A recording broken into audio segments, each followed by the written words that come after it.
Hello and welcome back to my channel. तो जैसे कि मैं अभी लास्ट वीडियो में मैंने कहा था कि मैं पर डे वीडियो डालूंगा, तो जैसे मैं पर डे वीडियो डाल रहा हूँ आप अभी देख पा रहे होंगे। और आज की वीडियो में जैसे कि हम लोग बात हुआ था कि हम लोग बात करेंगे कि क्या क्या डिफिकल्टीज आती है एक प्राइवेट बैंक में काम करते हुए किसी भी कम्पिटेटिव एग्जाम को प्रिपरेशन करना, राइट। तो सबसे बड़ा प्रॉब्लम ये आता है, जैसे कि मैं अपना एक्सपीरियंस शेयर करना चाहूँगा कि सबसे बड़ा प्रॉब्लम ये आता है कि आपको वर्क के साथ साथ पढ़ाई को बैलेंस करने में काफ़ी प्रॉब्लम आएगी।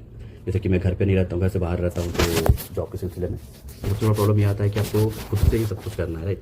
तो सबसे पहले कि आपको टाइम नहीं मिलेगा आपको पढ़ाई करने के लिए, क्योंकि आपका फर्स्ट प्रायोरिटी आपकी जॉब होती है, जस्ट बिकॉज की जॉब की वजह से ही आप अपने आप को अपने फैमिली को सपोर्ट कर पाते हैं फाइनेंशियली, राइट। तो सबसे पहला प्रॉब्लम यही आता है कि आपको टाइम मैनेजमेंट करना पड़ेगा।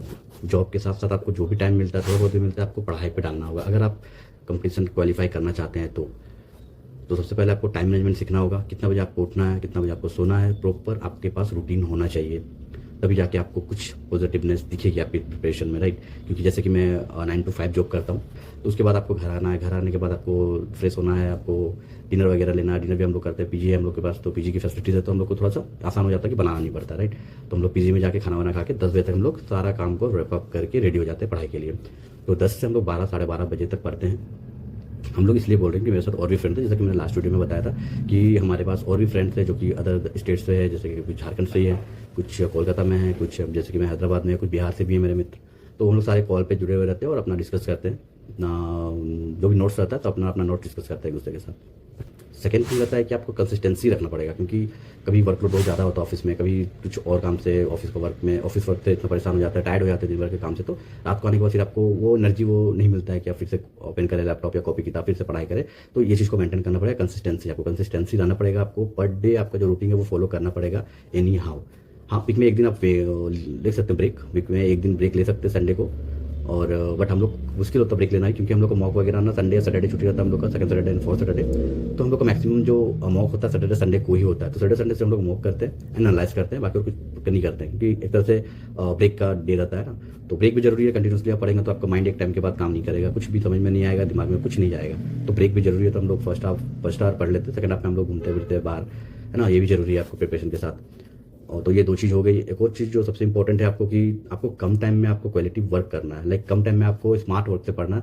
ये नहीं कि आपको एनालाइज भी, जैसे हम लोग एनालाइज करते हैं, सॉरी, बट मैं ये बताना चाह रहा हूँ कि मैं सजेशन नहीं दे रहा हूँ, ये मैं अपना एक्सपीरियंस से कर रहा हूँ। जैसे कि मैं पहले ही बता चुका हूँ, मैं खुद सिलेक्टेड नहीं हूँ अभी, तो मैं किसी को सजेशन नहीं दे सकता हूँ, ठीक है। सो मैं अपना एक्सपीरियंस शेयर कर रहा हूँ कि हम लोग क्या करते हैं ना, कि जैसे एनालाइज कर रहे हैं, एनालाइज में जब भी एनालाइज करते हैं, सपोज कि मुझे हिस्ट्री में कोई इशू हुआ, तो ये नहीं कि मैं पूरा हिस्ट्री पढ़ूंगा, राइट। उसमें जो भी टॉपिक में प्रॉब्लम हुआ, सपोज कि मुझे 1526 के बाद जो भी मुगल शासन काल था उसमें कुछ प्रॉब्लम है, तो मैं सिर्फ वही टॉपिक को पढ़ूंगा, क्योंकि आप पूरा पढ़ने जाएंगे तो आपके पास टाइम इतना नहीं है कि आप पूरा सिलेबस को कवर कर पाएंगे, राइट। तो स्मार्ट वर्क करना पड़ेगा, सो दैट कि आपको कम टाइम में ज़्यादा आप ग्रैब कर पाए चीज़ों को। सो ये काफ़ी इंपॉर्टेंट रहेगा कि आपको क्या पढ़ना है, ये जरूरी है कि क्या पढ़ना है। जैसे मैंने मैथ के लिए अभी अविनय सर का एक अल्ट्रा कैल्सी बैच है, मैं लिंक में उसको डिस्क्रिप्शन बॉक्स में आपको लिंक डाल दूंगा। अल्ट्रा कैल्सी बैच जो है 13 वीडियो है उसमें, 1.5 आवर के आसपास का है। इतना इफेक्टिव है, इतना इफेक्टिव है, आप 2 से 3 बार उस बैच को देख लीजिए, फ्री है यूट्यूब में। आपको मैथ का बहुत सा क्वेश्चन, मिनिमम 5 क्वेश्चन तो आपको उससे एक्स्ट्रा बनेंगे, जो सर ने बताया विद इन सेकेंड। जो हम लोग को 30 second, 1 minute, more than 1 minute भी लगता था ना, वो मुझे लगता है कि 10 सेकंड 15 सेकंड वो क्लियर हो जाएगा, वो स्ट्रेटजी वो उसमें बताए हुए हैं। तो मैं सजेस्ट करूंगा कि आपको अल्ट्रा कैल्सी बैच है अविनय सर का, 13 वीडियो, ओनली 13 वीडियो है।